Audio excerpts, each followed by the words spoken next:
Are comic book retailers gonna tank? I've been hearing a lot about how the comic book industry is really hurting. Mark Millar had a discussion that I think one of these days we're gonna look at and really dissect. But there's a lot that's being discussed revolving around comic book retail stores. And are they gonna make it? Are they gonna survive? Are they gonna thrive? Or are they gonna start closing up shop? Some people are even arguing that about 25% of comic book shops will be closing next year. I don't agree with that. I think that there is a changing landscape when it comes to the comic book market.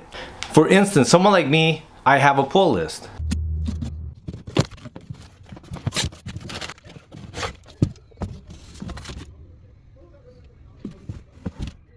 The thing I will say is that very rarely have I found a comic book shop that carries the kind of things I want to read. A lot of them are always carrying Marvel and DC and then some Image, but that's it. The idea that something like Frank Miller Presents is not widely adopted by comic book retail shops just kind of tells you what these comic book retail shops are like and why they're not going to succeed. The fact that I go to comic book retail shops and they don't have any kind of manga, like I think for anyone that reads comics, we understand that manga is just a different format for comic books. The fact that they don't carry French comic book artists is another one, right? Like, there's great comics being made. There's a lot of comic books being sold. At that, one of these days we're gonna have to talk about a paper that I literally just did for school, where originally I had assumed all this hype to be true, like the comic book retail stores, the comic book sales are down. That's not the case, you guys. There's more money being made through comic books now than ever before, and that's less to do with inflation and more to do with the quantity and quality of the stuff being created and produced. So I saw this article and I kind of want to talk about it, and just to show you, this is what I think the mentality of most people in the comic book retail space are thinking. And this is an article called Comic Stores 2023. It's nearly 2024 and I'm more than concerned. Guest column by Phil Boyle of Coliseum of Comics. Coliseum of Comics chain is the largest comics and game retailer in the Southeast. So in this article, he's talking about basically how Marvel and DC, you blew it. And you can tell that this guy's kind of a dumbass, right? Because he even says it here, right? Character swapping, gender bending, and sexual orientation of beloved characters fell flat with the Wednesday Warriors who support the industry for decades. So you think that's what it is, that diversity is what's hurting the comic book industry, right? Once again, the whole conversation, the way he frames it, is Marvel and DC.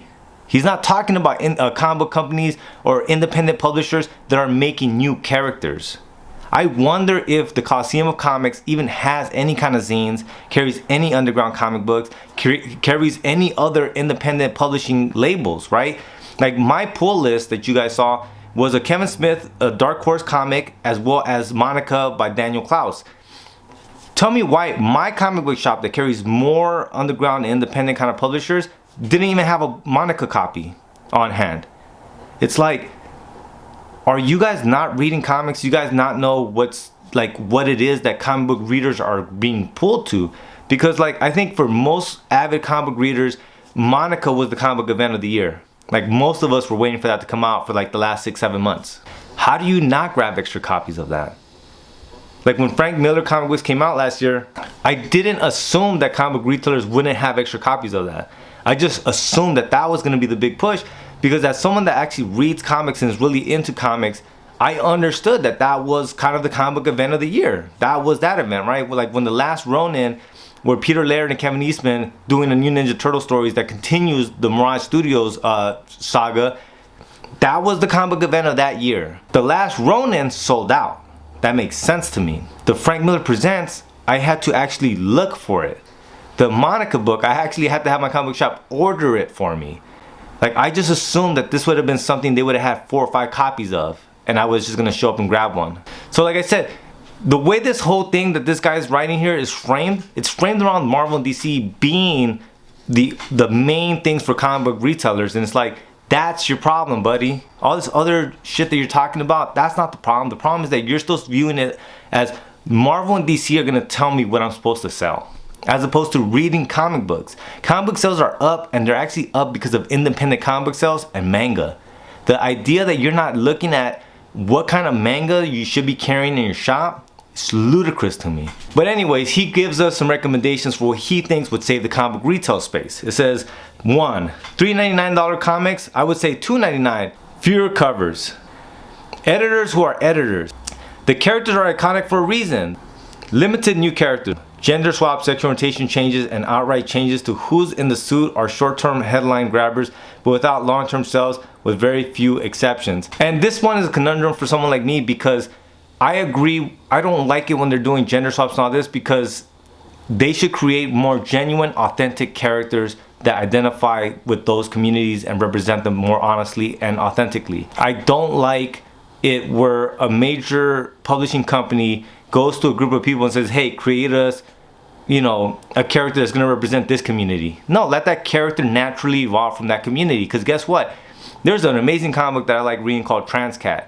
It's a fucking really good comic book. It has a manga style. We should review it on the channel. But Transcat is a genuine, authentic approach to some of this topic, and it's a fun, lighthearted kind of storytelling. You don't need Marvel and DC to tell you these stories. These stories are already being told. But that's the problem, once again, that it's always framed in this idea that Marvel and DC are the only ones that can create these kind of comic books and these characters, and that's just not the case. But Marvel and DC long ago stopped being comic book storytellers, and they became people that just are stewards of IPs. You know, they're just stewards of the next Marvel movie, cartoon, t-shirt, toy, video game, right? They're not necessarily so focused or hyper fixated on telling a damn good comic book story. That ship has sailed. That's why it's just boggling to me that people still assume that Marvel and DC are leading the comic book industry, because they're not, and the data shows that they're not. Now, one thing that he does say is that the comic book industry has been kind of a predator on creators as well as retail shop owners, and I believe that to be true. But on the flip side of that, I will say that a lot of retail shop clerks, a lot of the owners of these retail shops don't genuinely like comic books. They don't read comic books. They're not into it. I can't tell you the handful of comic book shops that I walk into and I ask them, so what do you read? And they're like, well, I don't read comics. And it's like, you don't read comics, but you have a comic book shop. That's why your shop is not gonna make it. You're not in the community, so you don't understand the community, so you don't know what to serve the community. Like when I was doing that paper for school, one of the main aspects of comic books that are growing are educational comic books. Comic books that are meant for like elementary students, and teaching them how to read or how to do whatever it might be, history books and things like that. The fact that every comic book retail shop doesn't have that section so that they can go and get their school materials there, so that they can go and get books that are going to help the students learn the material in their school, but then as well pick up a Spider-Man comic, pick up a Batman comic, pick up an issue of Feral Comics. Why not have that in there? Like, why is it that the retail comic book shops are so bent on selling Marvel and DC, and their assumption is that they're the stewards of this industry? They're not the stewards of these industries. Most of the people that come to Marvel and DC and bring hot shit to it are independent creators that Marvel and DC then co-op and bring them in. That's the reality of it. So do I think comic book retailers are going to be closing up shop? I think that businesses that don't actually cater to their community, yeah, they're going to close. And a lot of the comic book retailers, they're not catering to their community. They're catering to what they assume is the comic book industry, which they believe it to be Marvel and DC, which once again, just on the papers that I turned in, that's not what the data is showing. The data is showing that most comic book retailers that are selling manga, that are selling educational comic books, and that are selling a lot of independent comic books are actually more successful, because the biggest portions of comic books right now are independently published and made comics, are manga, and are educational comics.